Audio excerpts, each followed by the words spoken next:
I only found the hidden camera because my cat wouldn't stop staring at the smoke detector.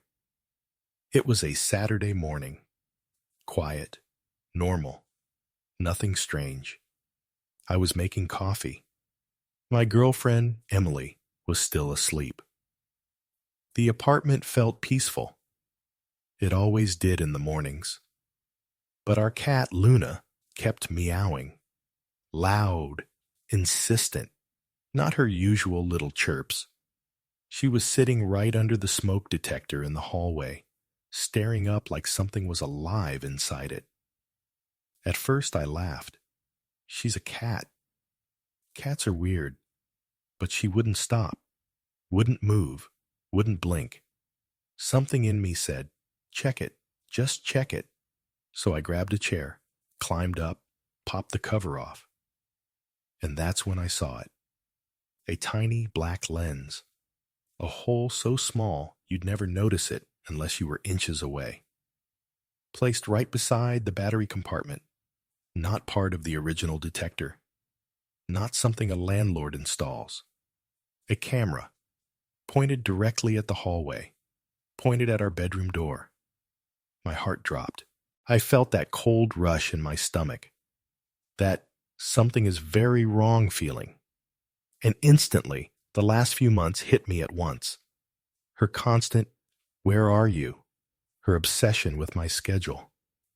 The way she always knew when I came home, even if she was at work. At the time, I told myself it was love, attention, caring. But now I wasn't so sure. I checked the clock. She'd wake up soon. My hands were shaking. I didn't want to believe this. Not about Emily. She was perfect. Everyone said that. Kind, thoughtful, always doing little things for me. When we met, it felt unreal. Like she had memorized everything I liked. Every preference. Every small detail. Back then, I thought it was compatibility. Now I was starting to wonder if it was something else. But I told myself there had to be another explanation. There had to be. So I checked the bedroom detector next. And when I opened it, I saw the second camera pointed straight at the bed. That's when my breathing went shallow. That's when denial stopped working. This wasn't a mistake. This wasn't old equipment. This wasn't paranoia. Someone had put cameras inside our home, inside the bedroom, inside the place where I slept, where I changed, where I was vulnerable. Someone was watching, and I knew, deep down, exactly who it was. But I still couldn't accept it. Not yet.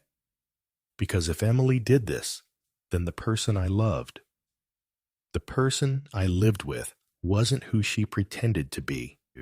I didn't confront her right away. I couldn't. I felt like my brain was rebooting in slow motion. I put the detectors back, climbed off the chair, and tried to act normal. Emily was still asleep, breathing softly, completely peaceful. And the crazy thing is, a part of me wanted to believe she was innocent, a victim, that someone else installed those cameras, some previous tenant, some landlord with issues. But then the memories started replaying. Every small moment I had ignored. The first red flag happened way earlier, months before. I just didn't understand what it meant back then. It was the location sharing. We'd only lived together for about a week when she asked me, "Hey, can we share locations on Find Ma, just in case something happens?" Totally reasonable, right? Couples do that. Friends do that. I didn't think twice. I clicked share indefinitely. But Emily didn't use it like normal people. She used it constantly. She monitored it. She commented on it. If I took a different route home, she'd text, "Why are you going through the side streets?" If I stopped to grab food, she'd say, Chipotle, without me, always with emojis, always playful on the surface. But it happened every single time. Once, I was driving home from work. Traffic was bad, super slow. And she messaged, You're not moving, are you okay? Not like she was checking in, more like she was tracking the exact speed of my car. Then there was the night I forgot my phone at the office. I drove all the way home, realized it, and had to go back. When I returned, she was sitting at the kitchen table, hands together, knuckles white. She asked one question. Why did your location turn off? I told her I left my phone. I even showed her the empty pocket in my jacket. She didn't calm down. She didn't laugh it off. She said, I thought something happened to you. I was about to call the police. We lived 30 minutes apart. This wasn't normal panic. This was something else. Something deeper. Something controlled.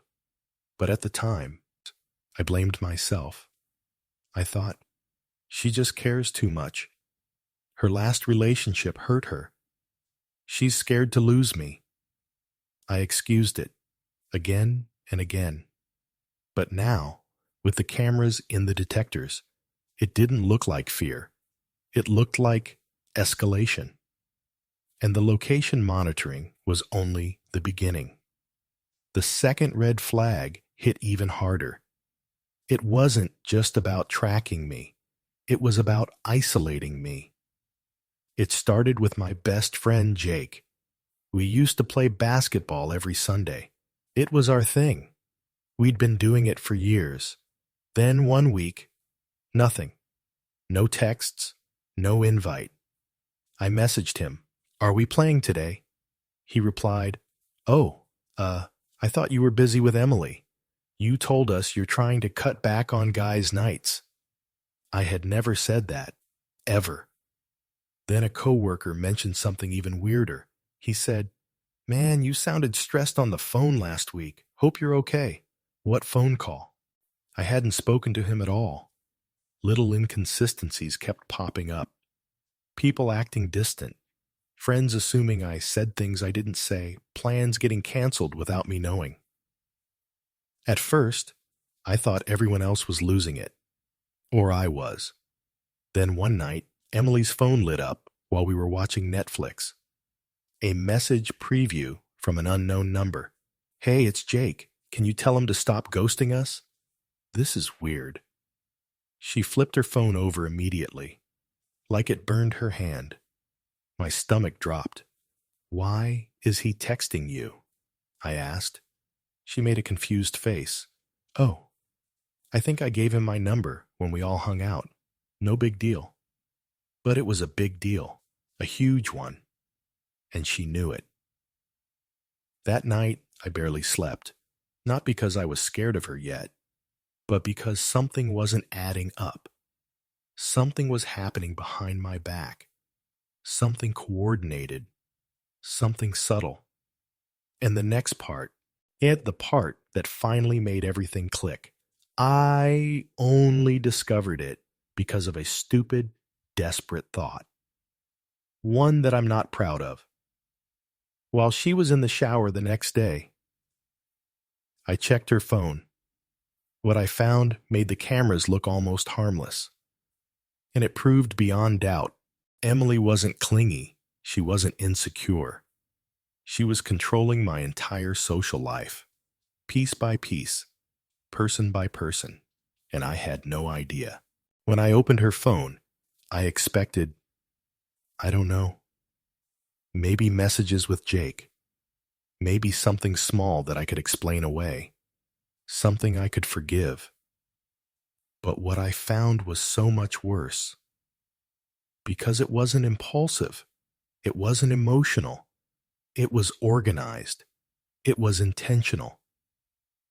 There was a muted group chat I had never seen before, a chat named Support Squad, which already felt wrong, like a fake positivity sticker slapped on something rotten underneath. Inside were three of my closest friends, guys I had known for years, people I trusted, and the very first message in the chat was from Emily. It said, "Hey guys, it's Emily. I'm reaching out because I'm really worried about him. He's been distant, depressed, and pushing people away. I don't want him to feel alone. Can you tell me if he cancels plans or acts strange? I just want to support him. Support him. Support me." She was pretending to take care of me, while secretly taking control of my entire social world. And they responded exactly how good people would, with concern, with empathy, with trust in her. Because why wouldn't they trust her? She was warm, she was polite, she was the perfect girlfriend, the kind that brings snacks to game night and remembers everyone's favorite drink. They didn't know they were being manipulated. Neither did I. As I scrolled, my chest got tighter. Message after message. Week after week of updates. Yeah, he canceled on us again. He hasn't been replying much. He seemed stressed at work yesterday. She had built her own surveillance network. Not with cameras, with people. With my people. And none of them had any idea they were being used. Then I saw another message from her. "It's probably not you guys. I think he's overwhelmed. When he does talk, he seems confused. I think pushing him too much might make things worse." My fingers went cold. She wasn't just gathering information. She was shaping a narrative. One where I was fragile, unstable, unreliable. She was isolating me, slowly, gently, quietly, without ever raising her voice, without ever looking controlling on the outside. This wasn't love. This wasn't care. This was possession.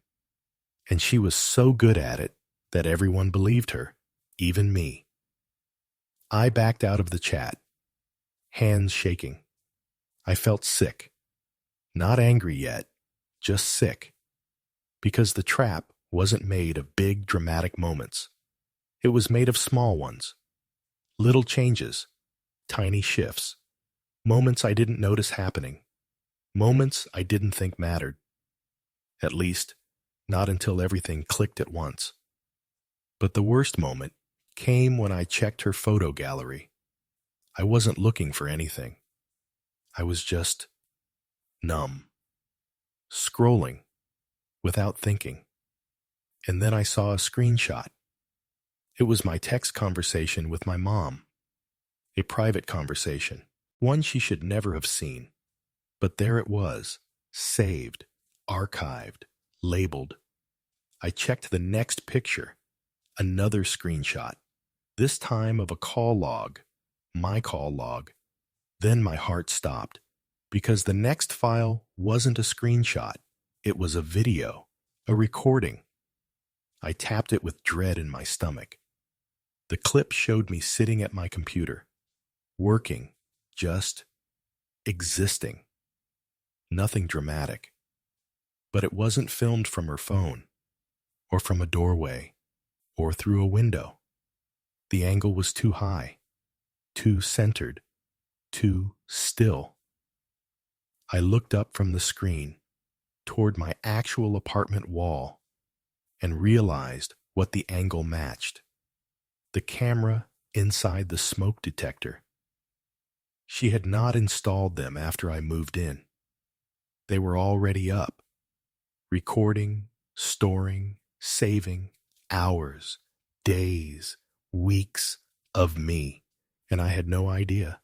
My throat felt tight. My palms were sweating. I forced myself to keep scrolling, even though every instinct told me to stop, to pretend I never saw any of this. But curiosity and fear kept pushing me, and it kept getting worse. I found more videos. Me sleeping, me changing, me cooking, me cleaning the house while she was gone. None of them were sexual. None were violent. None were incriminating. But they were deeply personal, intimate, private. Moments no one should watch except the person living them. And then, at the bottom of the folder, I found one last group of files, all with the same label: Brandon, her ex, the one she told me cheated, the one she said traumatized her, the one she said broke her heart. When I opened the folder, my entire world stopped, because I saw him, his life, his routines, his mornings, his nights, his everything, recorded the exact same way she recorded me. And it hit me like a truck. I wasn't her boyfriend. I wasn't her partner. I wasn't loved. I was the next chapter in her collection. Another subject, another project, another man to observe, analyze, and archive.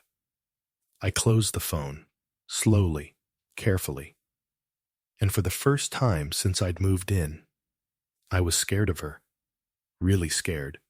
Not because of what she did before, but because of what she might do when she realized I finally understood everything. And that moment was coming, sooner than I wanted.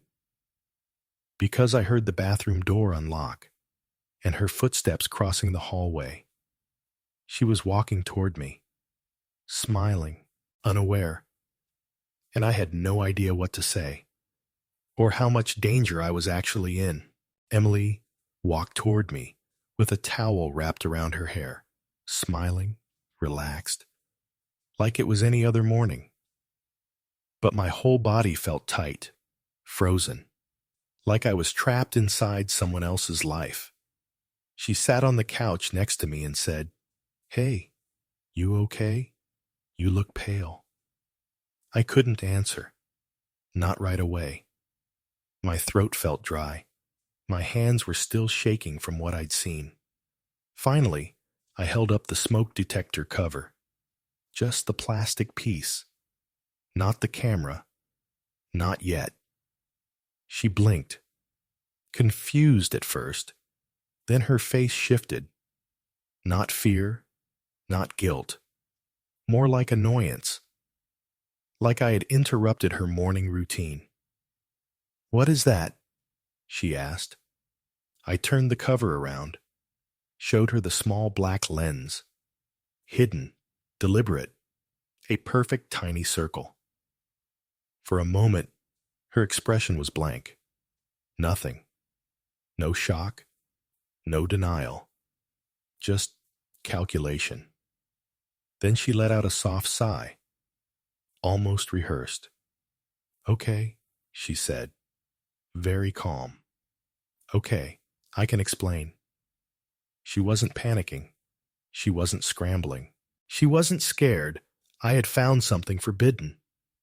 She acted like she had prepared for this conversation, like she had a script ready. She sat down slowly and started talking. "It's not what you think. I'm not spying on you. These cameras were already here. I installed them after my ex kept sneaking in. I told you he was obsessive. I needed proof in case he tried anything." Her voice was steady, soft, comforting, almost hypnotic. If I hadn't seen the videos, I might have believed her. But I didn't interrupt. I let her talk. She continued, "I didn't tell you because I didn't want to scare you. And honestly, I forgot. It wasn't about you."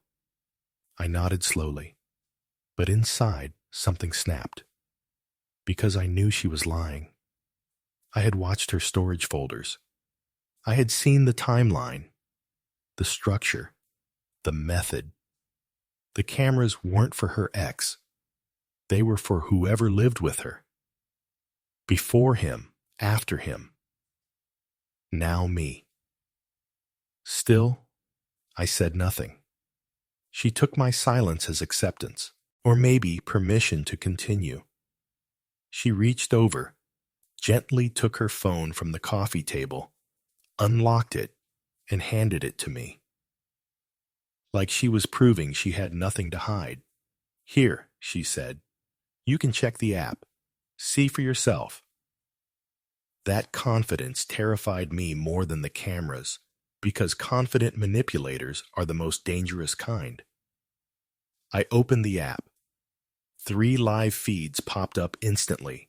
Hallway, bedroom, living room, all online, all recording, all green lights. Emily leaned closer and said quietly, "See, nothing bad, just safety."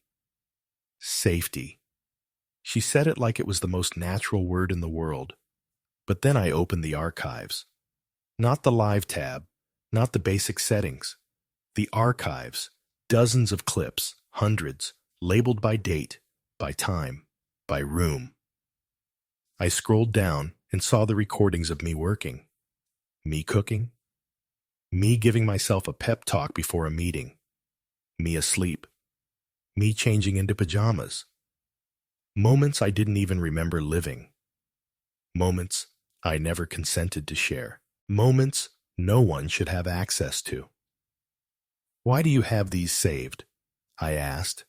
My voice cracked. I felt like I was talking underwater. She shrugged. Actually, shrugged. "I don't always watch them," she said. "Only when I miss you. Or when you seem off. It helps me understand you better. Understand me. Study me. Decode me. Like I wasn't a person, just a data set." I forced myself to scroll further, past my own face, past my own life. And then I reached the folder, the one labeled Brandon Archive. Emily noticed before I even opened it. Her voice dropped, soft, sharp, controlled. "You don't need to go in there," she said. "It's not healthy." Healthy. She said it like she was my therapist, not the person secretly filming me. I tapped the folder anyway. Videos loaded. Rows and rows of them. Her ex eating breakfast. Her ex working out. Her ex lying on the bed reading. All filmed with the same angles, the same detectors, the same positions as the ones filming me. I felt my stomach twist, like I was watching my own life, but with a different main character. Because I wasn't the first. I wasn't special. I wasn't chosen. I was next. When I finally looked at Emily, her face had changed again. No more softness. No more fake concern. Her expression was flat, emotionless, like she was studying me now, watching my reaction, recording it in her memory, adding it to her internal file. "You weren't supposed to see that," she said quietly, not angry, not scared, just disappointed. "People don't understand what I do," she continued. "They don't understand how much effort I put into protecting the people I love." Protecting. Another word she twisted into something unrecognizable. Then she said something that made my skin crawl. "You never realized how unsafe the world is, how many people lie, how many people leave. I make sure you're safe. I make sure you don't get hurt. I make sure nothing surprises you." But all I could think was, "You are the thing hurting me. You could have told me," I whispered. She shook her head slowly, like I was a child who didn't get it. "No, you would have left, just like he did." I stood up, because suddenly, sitting felt dangerous. "I'm leaving now," I said, trying to keep my voice steady. And that's when I saw the real Emily. Not the sweet one. Not the perfect one. Not the thoughtful one. The one underneath. She stood too close. "You're not going anywhere," she said softly, not as a command, as a fact, like she had already calculated the next 10 steps, and in that moment, I realized something horrifying. She didn't think she had done anything wrong, not even a little. To her, this was love. This was care. This was commitment. And now that I knew her secret, she wasn't going to let me walk away easily. Not without a consequence. Not without a mark. Not without control. Her eyes locked onto mine, cold, focused, possessive. And for the first time in my life, I didn't just feel watched. I felt owned. I told her I was leaving. Not later. Not after we talked. Now. Right now. I grabbed my bag from the floor. My hands were shaking so hard I could barely hold the zipper. But I kept packing. T-shirts, jeans, laptop, chargers, anything I could grab in 30 seconds. Emily didn't scream. She didn't cry. She didn't even try to stop me physically. She just watched me. Watched me with this cold, focused expression, like she was studying every move I made, like she was memorizing it, cataloging it, saving it somewhere inside her mind. When she finally spoke, her voice was soft, dangerously soft. After everything I've done to protect you, my stomach flipped. Protect me. That word again. Twisted, distorted, poisoned. I swung the bag over my shoulder and started walking toward the door. And that's when she followed me. Slow steps, measured steps, like she didn't want to ruin the moment by rushing. You don't understand, she said. You never understood. I ignored her. My heart was pounding so loud I could hear it in my ears. All I wanted was to get out of that apartment, out of the cameras, out of her reach, out of her world. But she wasn't done. Not even close. She moved closer, her voice almost whispering now. You think they care about you, your friends. I've seen the way they talk about you. You think they won't leave when it gets inconvenient. You think they'd stay if they knew the real you. Her words hit me like slow, precise cuts, not loud, not aggressive, but sharp, calculated. She wasn't trying to stop me. She was trying to break me, trying to make me doubt myself, so I'd choose to stay. So she didn't have to force me, because forcing me would mean admitting she wasn't in control. And control was everything to her. I opened the front door. The hallway outside felt like fresh air, freedom, distance. But Emily stepped right behind me, just close enough for me to feel her breath on my neck. Listen to me, she said quietly. If you walk out that door, I won't be able to protect you anymore. Her tone wasn't threatening. It was mournful. Like she was telling me a tragic truth. Like she genuinely believed she was the only person standing between me and some invisible danger. I turned around to face her. Her eyes were wide, shiny, not with tears, with intensity, with obsession. You need me, she whispered. You don't see it yet, but you will. I didn't answer, because any answer felt dangerous. Any reaction felt like feeding whatever delusion she had built around us.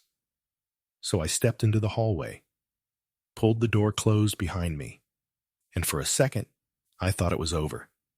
I was wrong, because 2 nights later, the email started. No message, no subject, just attachments.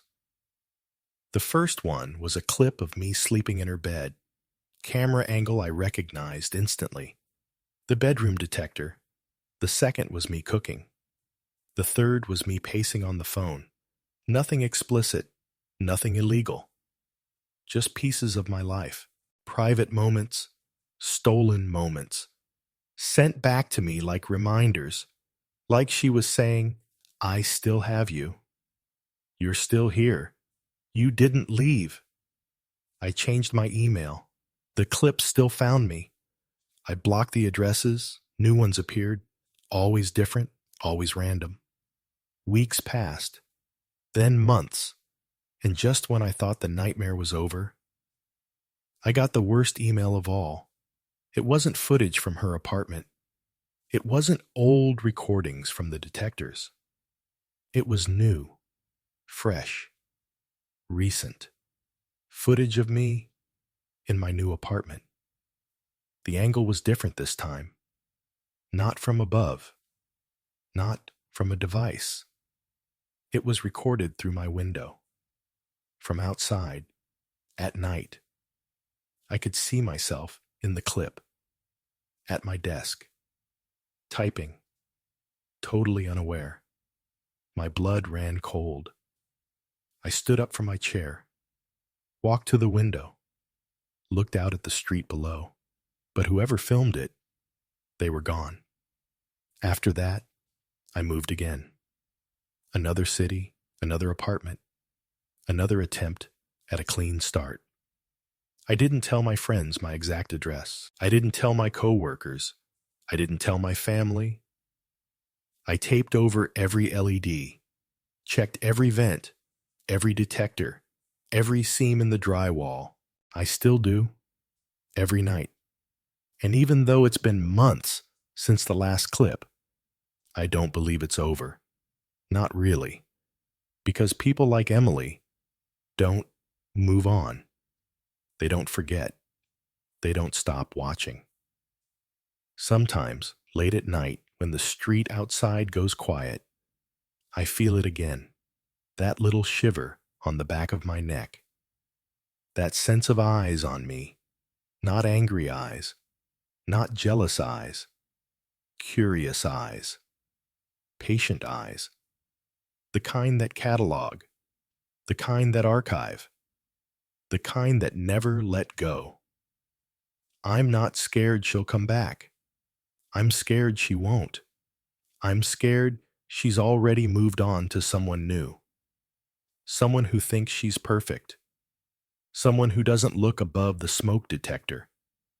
I'm scared that right now, somewhere on some hard drive, there's a folder with my name on it, full of me, my life, my moments, my mistakes, my routines, stored forever.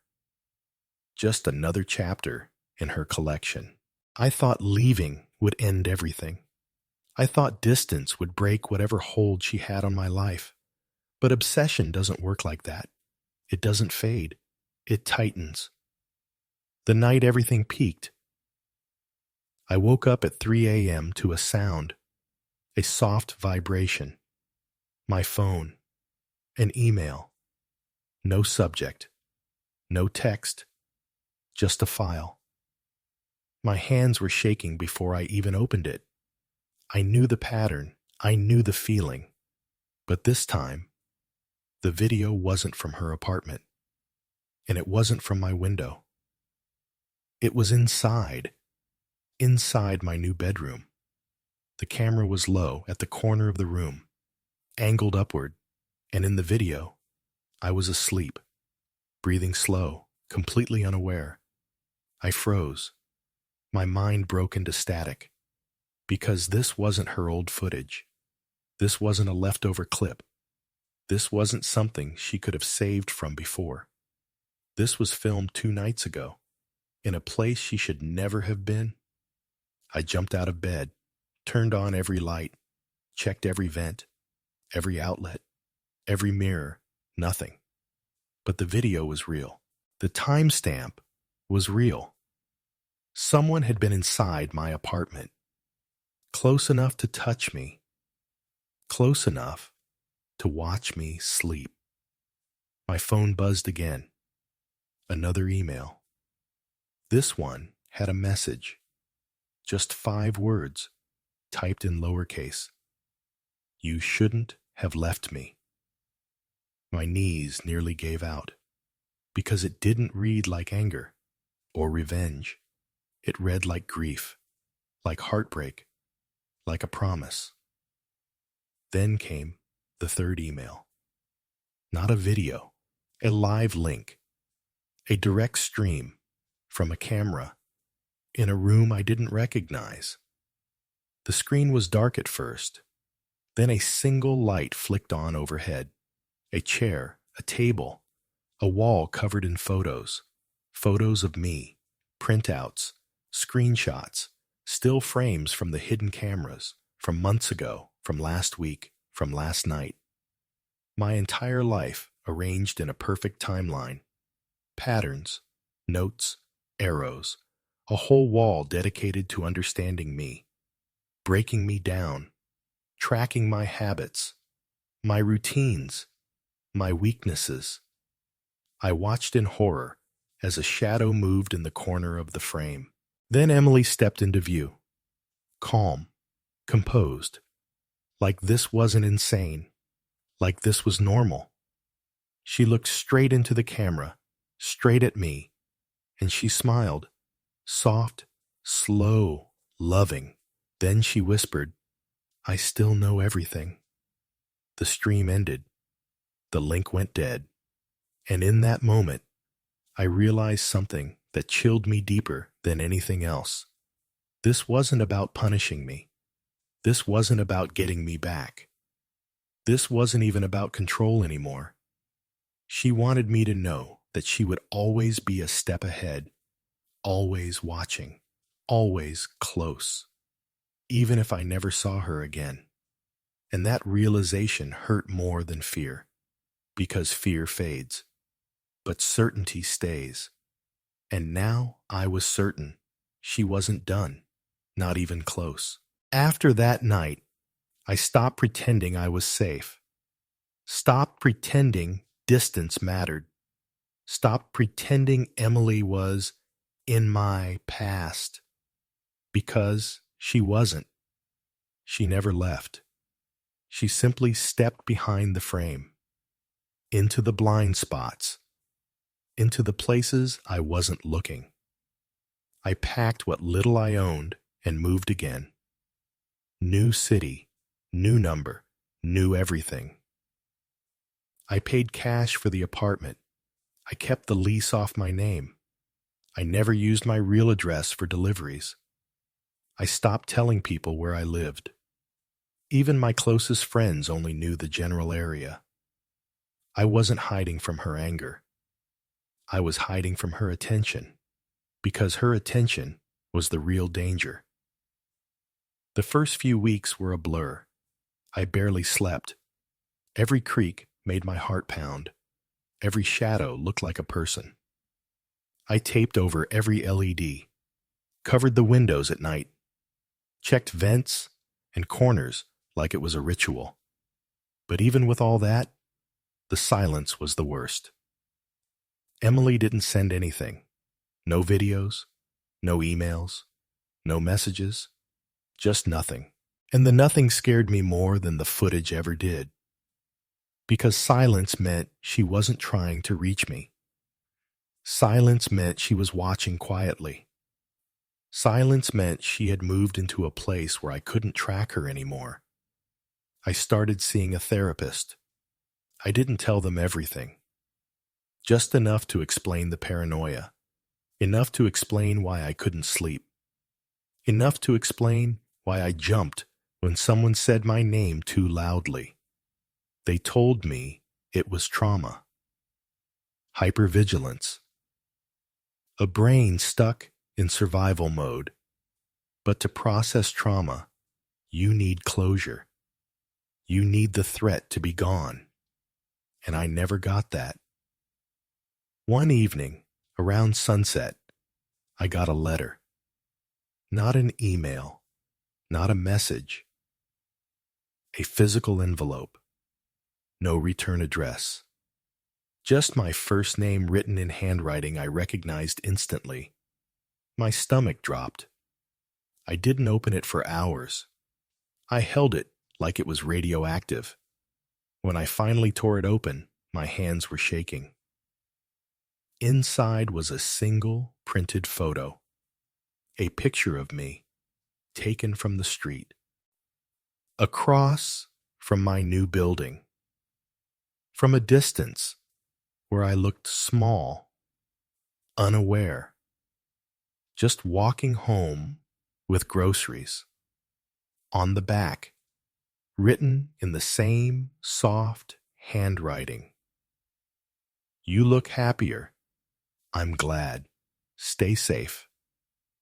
No threats, no demands, no apology, just a quiet check-in.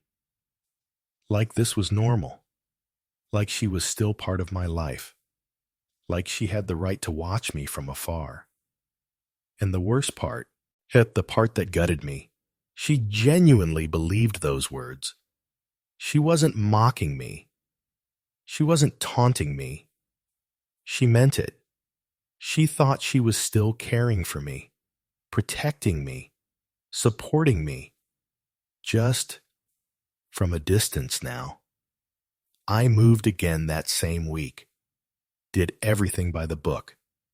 Multiple layers of anonymity, new job, new building, new routines. But some nights, usually around 3 a.m., I wake up with the same sensation, like someone is watching me from the dark. Not close, not inside, just nearby, present, patient. I check my blinds, my locks, my detectors, my vents. Every time, everything is normal. Every time, I tell myself it's just my mind. But the truth is, I don't know. I can't know. Because people like Emily don't disappear. They don't move on. They adapt. They shift. They evolve their methods. And that's the real nightmare. Not what she did before. Not the cameras. Not the footage. Not the archives. It's the not knowing. The uncertainty. The idea that somewhere, in some city, on some street, she might still be keeping her distance, watching quietly, collecting little pieces of my life, just enough to feel close, just enough to feel in control. I live differently now, carefully, quietly, always aware of the corners of a room, the reflections in glass, the feeling of eyes on the back of my neck. I tell myself it's paranoia. I tell myself she's not here. I tell myself I'm finally free. But sometimes, when the building creaks and the world goes still and the air feels heavy, I swear I can feel it again. That familiar presence. Soft, calm, unhurried. The sensation of being observed. Not with anger, not with obsession, but with ownership.